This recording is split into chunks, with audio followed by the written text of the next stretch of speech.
नमस्कार दोस्तों, fix target में आपका स्वागत है। दोस्तों, मैं बहुत दिन से वीडियो बना नहीं पाया क्योंकि मैं आउट ऑफ सिटी चला गया था और अपने निजी काम में व्यस्त हो गया था। तो दोस्तों, आज मैं फिर से आपके लिए लेकर आया हूँ कुछ पॉजिटिव चीज़ें जो आपको अपने टारगेट तक पहुँचने में, आपके लक्ष्य तक हासिल करने में मदद करेंगी। दोस्तों, हमें पता होना चाहिए कि स्वतंत्रता का अर्थ क्या होता है। स्वतंत्रता का अर्थ होता है जिम्मेदारी, इसलिए हमें से ज़्यादातर लोग इससे डरते हैं। परिवर्तन के बिना प्रगति असंभव है। जो अपने मन को नहीं बदल सकते वे कुछ भी नहीं कर सकते। इसलिए आप ध्यान रखें, सबसे पहले अपने मन को सेट करें कि मन में आपको क्या करना है और उसी के अनुसार आप अपना जीवन बदलें। दोस्तों, पावर ऑफ पॉजिटिविटी का रोल हमारी लाइफ में बहुत ही इंपॉर्टेंट है। जिसे हम देखते हैं कि अच्छी सेहत के लिए कृतज्ञता को ज़िंदगी का हिस्सा बनाया जा सकता है। ग्रेटिट्यूड यानी जीवन में कृतज्ञता से भरा होना, नेमता के प्रति आभारी होना। पिछले दशकों में हुई रिसर्च में सामने आ चुका है कि कृतज्ञता को अपनी जीवन शैली का हिस्सा बना चुके लोग ज़्यादा खुश और कम तनावग्रस्त होते हैं। पर यह अधिकांश अध्ययन मानसिक रूप से अस्वस्थ व्यक्तियों के ऊपर किए गए थे। लेकिन कुछ समय पहले मानसिक परेशानियों जैसे तनाव, अवसाद आदि से गुजर रहे 300 वयस्कों के ऊपर कृतज्ञता से जुड़ा हुआ शोध अध्ययन किया गया। ये वयस्क अपने मानसिक स्वास्थ्य को लेकर काउंसलर से परामर्श ले रहे थे। अध्ययन में छात्रों को 3 समूह में बांटा गया। पहले समूह को लगातार 3 सप्ताह तक हर सप्ताह एक दूसरे साथी को कृतज्ञता से भरा पत्र लिखने को कहा गया। दूसरे समूह को अपने नकारात्मक विचारों के बारे में लिखने को कहा गया है और तीसरे समूह को सिर्फ सामान्य मनोवैज्ञानिक परामर्श लेने को कहा गया। निष्कर्ष में सामने निकल कर आया कि कृतज्ञता लेटर लिखने वाले लोगों की मेंटल हेल्थ में जल्दी सुधार हुआ। 12 हफ्तों तक लगातार कृतज्ञता की प्रैक्टिस करने से उनकी ज़िंदगी में सकारात्मकता का प्रतिशत बढ़ गया। ज़रूरी नहीं है कि कृतज्ञता के बारे में किसी को बताया जाए। अगर आप सिर्फ कृतज्ञता लिखते भर हैं तो काफ़ी है। इस अध्ययन में शामिल पहले समूह का fMRI स्कैन किया गया।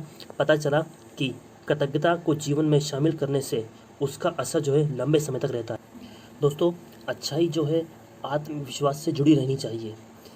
बुरे लोग भी कमाल के होते हैं। जिसका कत्ल करते हैं उसी के उठावने में पहुंच जाते हैं। शांति पाठ कर लेते हैं, प्रार्थना करते हैं कि कातिल जल्दी पकड़ा जाए, उसे सख्त सज़ा मिले, फिर सरेआम घूमते हैं। ये बुरे लोगों के काम का छोटा सा उदाहरण है। बुराई के अलग अलग रूप में ये लोग अलग अलग ढंग से काम करते हैं और खुद को बचा ले जाते हैं। अच्छे लोग अक्सर परेशान रहते हैं। इन दिनों जब सब अपने अपने हिसाब से संघर्ष कर रहे हैं, अच्छे लोग दोहरी परेशानी झेल रहे हैं। एक तो व्यवस्था के कुशासन की मार पड़ रही है, दूसरा उनको खुद से ही लड़ना पड़ रहा है। हमें ये समझना चाहिए कि अच्छाई और आत्मविश्वास में अंतर है। भीतर अच्छाई होगी और आत्मविश्वास नहीं होगा तो अच्छाई बहुत अधिक समय तक काम नहीं आएगी। देखा गया है कि बुरे आदमी में अपनी बुराई को लेकर आत्मविश्वास ज़्यादा होता है। इसलिए यदि आपके भीतर अच्छाई है तो प्रयास करिए कि आत्मविश्वास भी उतना ही हो। यदि आत्मविश्वास जाग गया तो आप अपनी अच्छाई की उद्घोषणा कर सकेंगे जो दूसरों के लिए प्रेरणा बनेगी। इस समय का जो माहौल है इसमें देखा यह जा रहा है कि अच्छे लोग जल्दी घबरा जाते हैं। इसलिए प्रयास करिए कि हमारी अच्छाई आत्मविश्वास से जुड़ी रहे। ये आत्मविश्वास जागेगा आपके योग करने से। दोस्तों, सफलता में बाधा जानने के लिए सत्ता विकसित करें।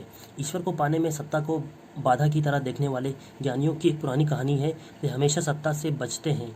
उनकी इस मानसिकता को यह किस्सा साबित करता है। कहते हैं कि भगवान राम ने लक्ष्मण से ऐसे लोगों को खोजने कहा जिन्हें कोई शिकायत हो ताकि वे समाधान कर सकें। लक्ष्मण को अयोध्या में ऐसा कोई नहीं मिला। अंततः एक कुत्ता मिला जिसने कहा कि उसके साथ गलत हुआ है। लक्ष्मण उसे राम के पास ले गए। कुत्ते ने कहा कि सर्वाद सिद्धि नाम के आदमी से उसे पत्थर मारा है। राम ने सर्वाद सिद्धि को बुलाया जिसने अपराध स्वीकार कर लिया। उसने कहा कि वह कई समस्याओं से उलझा था और निराश होकर कुत्ते को पत्थर मार दिया। वो सज़ा के लिए तैयार था। राजा के सलाहकारों ने सज़ा का तरीका भगवान राम पर ही छोड़ दिया।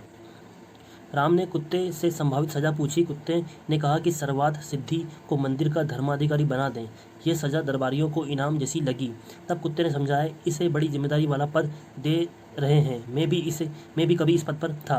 लेकिन जब आप किसी बड़े संस्थान के प्रमुख होते हैं तो नियमों का पालन आसान नहीं होता।